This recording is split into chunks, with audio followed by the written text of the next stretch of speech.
Thomas Robert Jones just appeared out of nowhere at Crown Street Women's Hospital in Sydney and was snapped up by Tom and Jean Jones in 1944. And they brought me up as theirs. But the wonderful thing about being adopted is that you are free not to be Thomas Robert Jones if you don't want to be, the way people whose parents are their birth parents are not.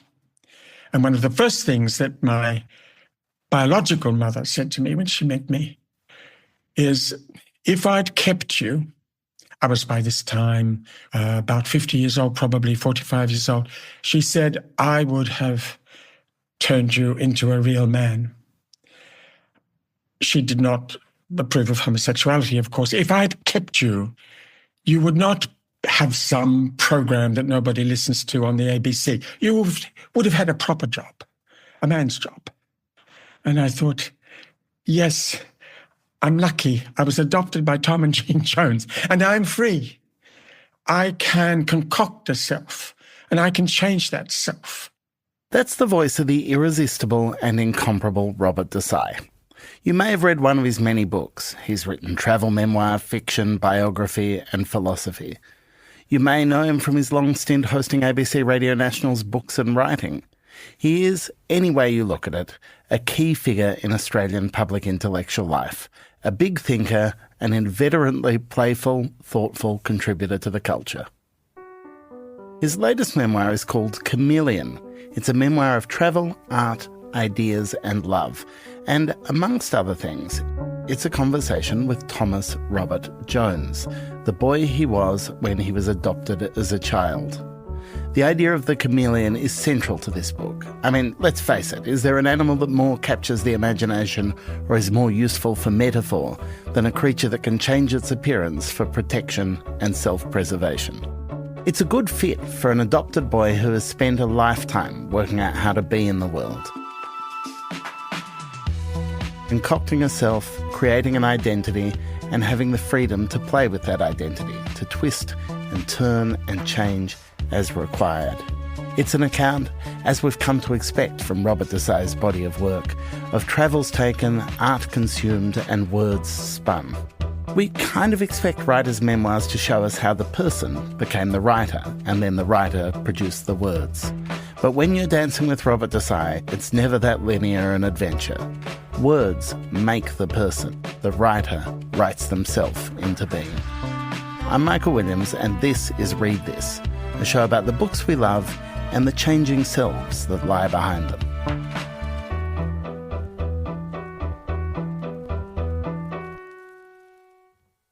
I think maybe the best, most logical place for us to begin is with memory. Are you a man who has a good memory, generally? I have a memory for certain kinds of things. They come out of me like those small pennants that a magician pulls out of a hat. One pulls the next one, which pulls the next one, which pulls the next one. That's how it works for me.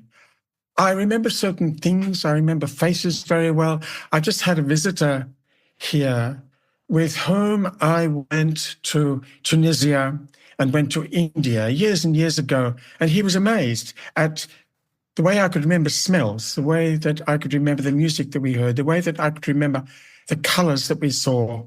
Other things seem to just disappear. I don't seem to recall well at all. But memory, is it important to me? I know that it's a kind of zeitgeisty word. It's a word that is popular with people at the moment. Memory, memoir. I don't think it's my strong point.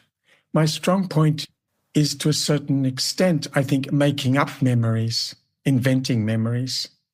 It's interesting to me that you don't think it's a strong point when, if I think about your body of work, the evocation of moments, of sensations, of relationships, of putting words to the ephemera of one's past, you're the poet laureate of that skill set. Well, thank you, Michael. I mean, I think I'm good at that. I'm good at the moment. I'm good at finding the right English word for the moment. but I'm not sure that I'm good at looking at the big picture, really. I have to leave it to the reader to do that. I decided that it's the reader's responsibility to take what I offer further and let it, in her mind or his mind, it's usually her mind, of course, in my case, come up with other images, other smells, other sounds. I think so long as I can trigger that, I'm happy. So to what extent is Chameleon a process of following the pulling out of each of those magician's handkerchiefs and seeing where it takes you? And to what extent is it a directed task of writing, where you had an end in sight and you were writing towards that end? I didn't have an end in sight, I wondered why anyone would be interested. I'm sure a lot of writers think this to themselves. Why would anyone want to know this? I love language. I love literature. Are you allowed to use such an old-fashioned word on this program?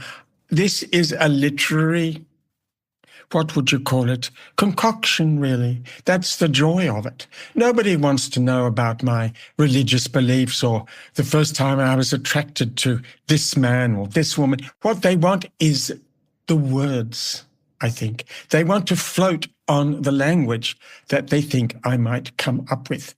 That's the only thing I can do. The actual memory itself is not so important.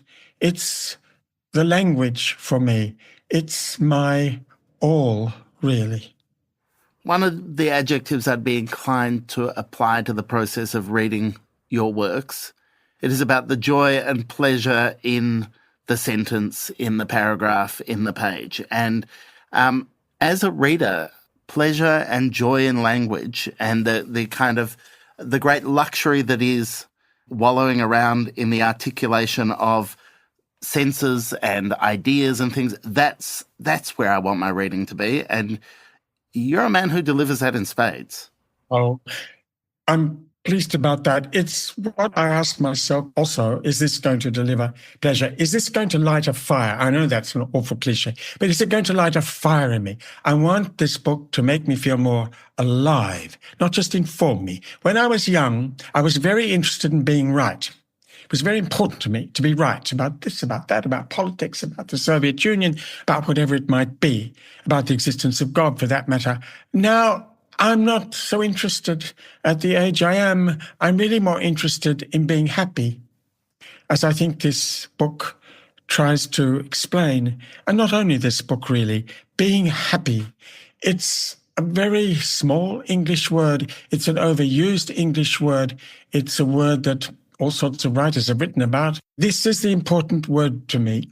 What makes me happy? Something makes me happy. I want to write about it. Something made me happy about talking to my earlier self, myself that always wanted to be right, not just happy. So I wrote this book. It didn't come easily at first, and then it just came, because I take more joy in life now at the age I'm at than I did when I was 40 or 30 or 18 or 9. I just do. I mean, day after day is a joy. I do think that journey from rightness to happiness is evident through your work, that increasingly that question about what it is to live a good life, what it is to age well, what it is to have friendships of integrity, what it is to kind of be in the world, comes through again and again. You mentioned in that answer the decision to write to your younger self, and in particular, a younger self under the name of Thomas Robert Jones. Tell us about the kind of young man Thomas Robert Jones was and what it felt like to commune with him again. There are pictures of him, actually, in the first non-academic book that I ever wrote. And this friend yesterday was looking at the book and he said, these photographs are interesting because they make you look Egyptian, which is what my adoptive father thought, being a theosophist of sorts, that I might have been in a previous life. An Egyptian, possibly a Pakistani. I used to always think I looked a bit Pakistani. When I was young, I was mostly interested as a hedgehog, that's what I was in those days, in keeping my eyes fixed on the goal. That's what I was interested in amassing knowledge. Now, of course, I am not really a hedgehog, I'm a fox. I dart about all over the place. I fall in holes and I scratch myself. I don't get anywhere, really. I just enjoy being a fox and being in the world and looking at everything and thinking things through anew. I suppose the adverb anew is important to me. I don't know that we learn much that is really new in a lifetime, but one looks at things anew. And so I look at the world anew. I look at sex anew. I look at religion anew. I look at self anew. I look at home anew. I look at beauty anew. I've known about all these things, but the joy about being older is that one can look at them anew. Every conversation about these things that I have changes my point of view, and I see things anew. They are not new, but I look at them anew. You say that like that might be an inevitable part of the human condition, but for a lot of people, the older they get, the less capable of that idea of anew they become. Their orthodoxies harden, their perceptions get locked in. They're less inclined to revisit old certainties and question them. To be a champion of seeing things anew is quite a remarkable and open way of being in the world. You don't see that as a singular thing particular to you? No, I mean, I don't think about it very much. The first name that I had for this book was The Balancing Act. I mean, it's a boring name, of course, but this book is about balancing. And gradually I come to, I suppose, a way of looking at life towards the end, which is balancing on quite a narrow rope, not falling to the right or to the left, but balancing. And that's what I do. And what I think in the morning is different from what I think in the afternoon. I don't know if that's common or not. It's the way I have come to live, and I think it's a creative way. I don't see any point in being alive. I'm a privileged person, I'm a middle-class person, so I can make these choices. But I don't really see much point in being alive if I am not creative. You can be creative in all sorts of ways, but I can only be creative with words. That's the only way I am able to do this. I can't really be very creative in the garden or in driving a car or bringing up children or in paintings, of course. I am with words. And if you want to be creative, you must not see the world in one way. Everything must be a dialogue or a polyphonous cacophony that you move in and out of. This is the key to creativity from my point of view. And this is what impels me to write. This is what impels me to open my mouth and say a new word. After the break, Robert explains why the word tango is so important to him and reveals the one thing that, by his reckoning, Americans can do better than anyone else.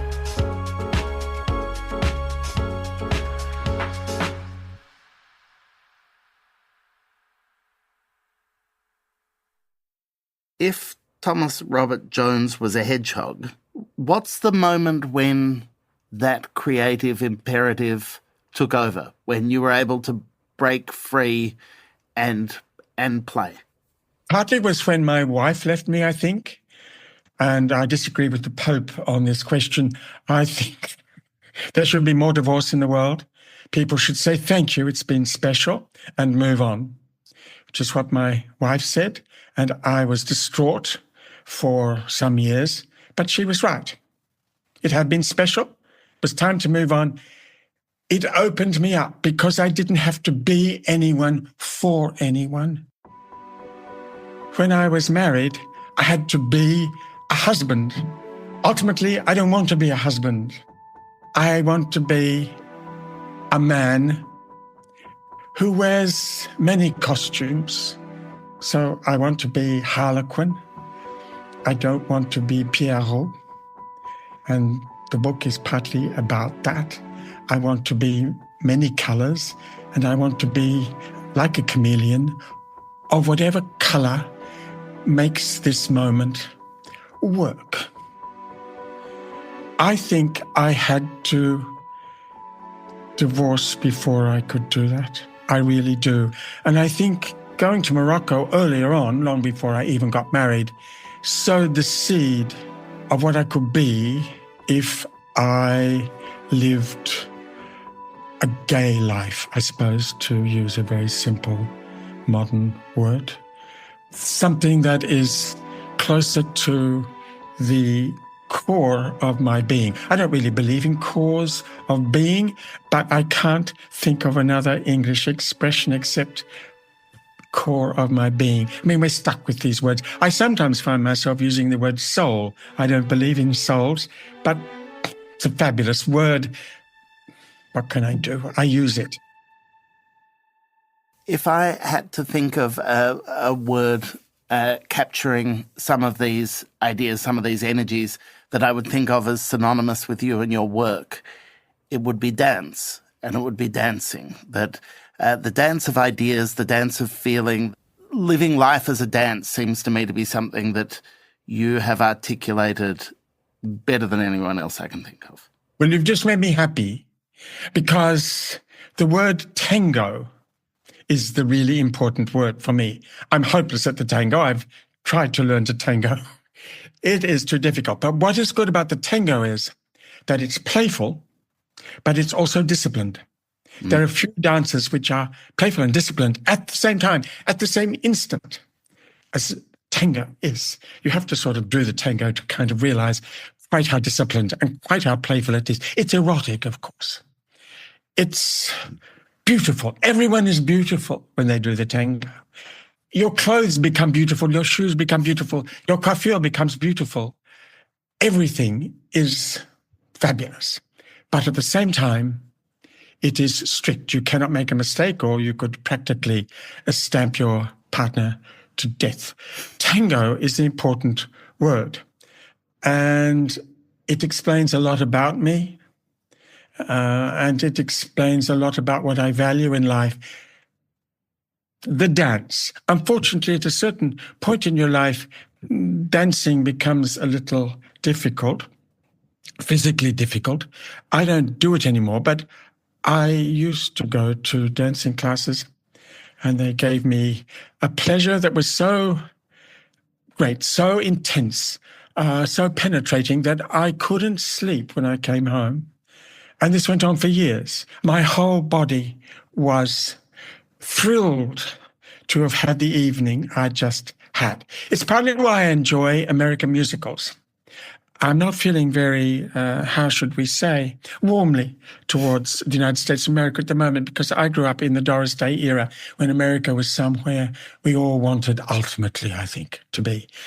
Now, I never want to go there again. But what Americans do that no one else in the world can do, nobody can do them, the Czechs can't do it, the Bolivians can't do it, is write musicals. Why do we love musicals? Because they take over your whole body in a way that opera simply doesn't. I was watching some Mozart last night. It's dull compared to Oklahoma. Oklahoma, and even South Pacific, just have something that Don Giovanni doesn't have.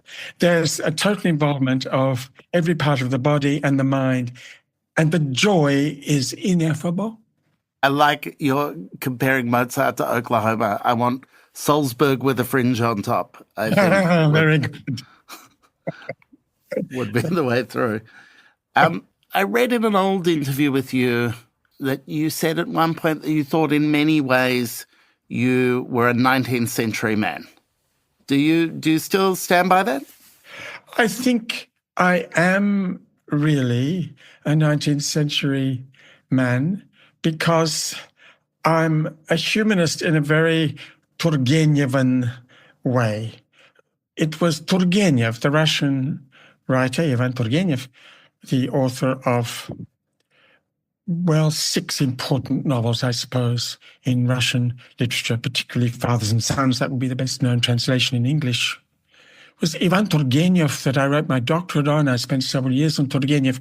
He was the civilized 19th century man. He was Russian, but he was also German. He was also French. I'm not German, but I am Russian, I am French, I am English in my mind. Because Turgenev was such an important part of my life at a formative time when I was in my 20s, I think that kind of humanistic relationship that he had with other people, that his characters have with each other, a love of the human in the other, is something I still aspire to. I think that humanism is probably not something that people appreciate so much these days, but I can't help it.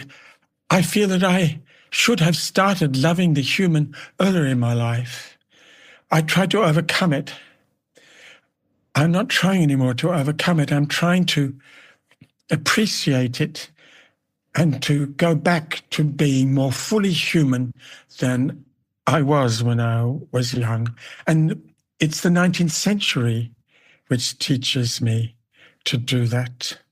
Coming back to the idea of the balancing act, that tightrope walk that Chameleon represents in many ways, it did strike me at one point you make the observation that you say, you're talking about your friend and you point out that he's at ease in the world and you find yourself jealous at that you're not at ease in the world.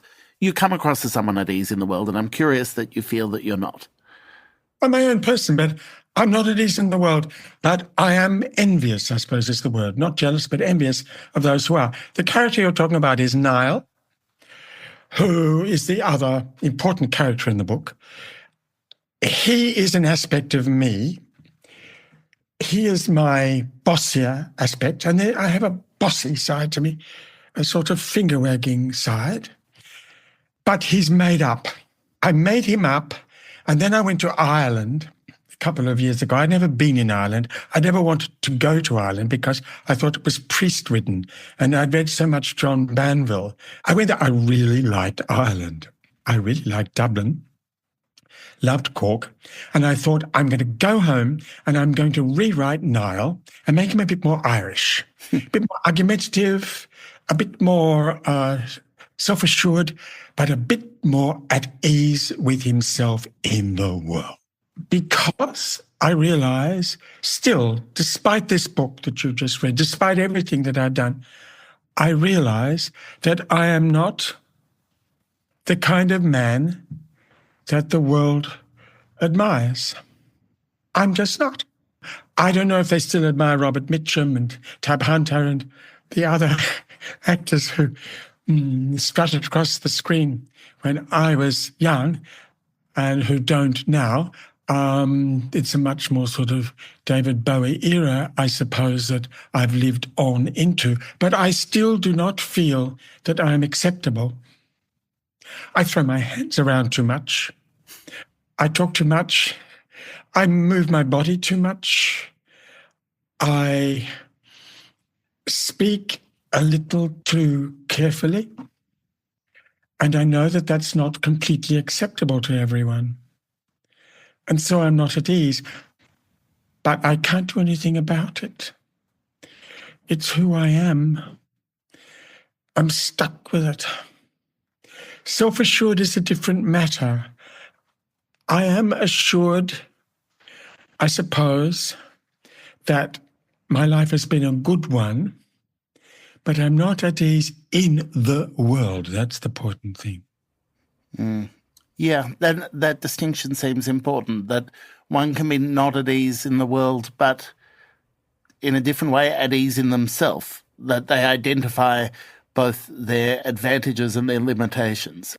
One of the things that I so love about Chameleon that I think comes through, whether you're having conversations with imagined selves or previous selves? Or I think you touched on it when you talked about what the experience of being adopted meant for Thomas Robert Jones, but is that you are a writer who, and a person, it seems to me, who is singularly open to the idea of possibility.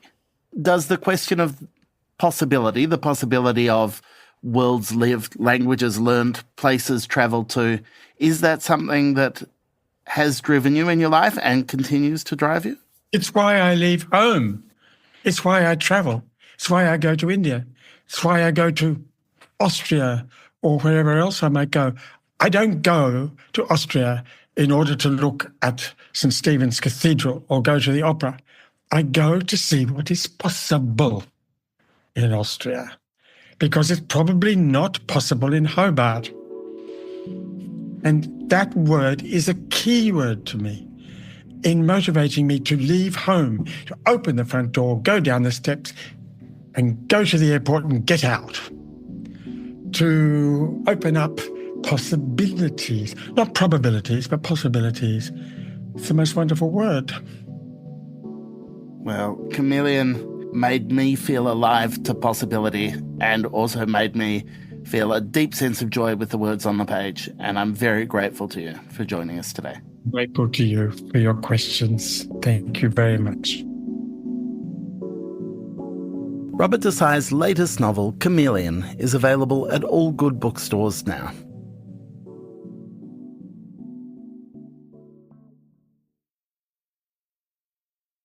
Before we get out of here, I wanted to tell you what I've been reading this week. I am not one of these people who makes grand proclamations about my ability to read an entire long list for a prize, but the International Booker Prize this year has an absolutely delicious list of 12 books, and I'm 2 or 3 in, so I'm going to share those ones I've read with you over the next few weeks. And kicking off is Vincenzo Latronico's Perfection. It's translated by Sophie Hughes from the original Italian, and it is a weird, starchy, fascinating book. It's about a millennial expat couple living in Berlin. Their names are Anna and Tom, and they are just going through the motions. Their apartment is very nice, everything is good, they're kind of late capitalism personified. But they're disaffected and they're empty. The publisher calls it a sociological novel about the emptiness of contemporary existence, and it's hard to go up on that. I do recommend it nonetheless, as long as a sense of existential hollowness is what you're looking for this week. You can find it and all the other books we've mentioned today at your favourite independent bookstore. That's it for this week's show. If you enjoyed it, please tell your friends about it and rate and review us. It helps a lot. Next week on Read This, I'm chatting with Tanzanian-born Nobel Prize winner Abdulrazak Gurna. He's 76 and he's still finding new things to say. The loveliest thing, the most wonderful thing I can feel as a writer is to say, I haven't said this yet, and I haven't done that yet, and I haven't done the other yet. So it's not only what's there is alive, but the anticipated next parts are also already kind of like stirring. Read This is a Schwartz Media production made possible by the generous support of ARA Group. This show is produced and edited by Clara Ames, with mixing by Travis Evans and original compositions by Zoltan Fetcher. Our transcripts are edited by Posey McCakey. Thanks for listening. See you next week.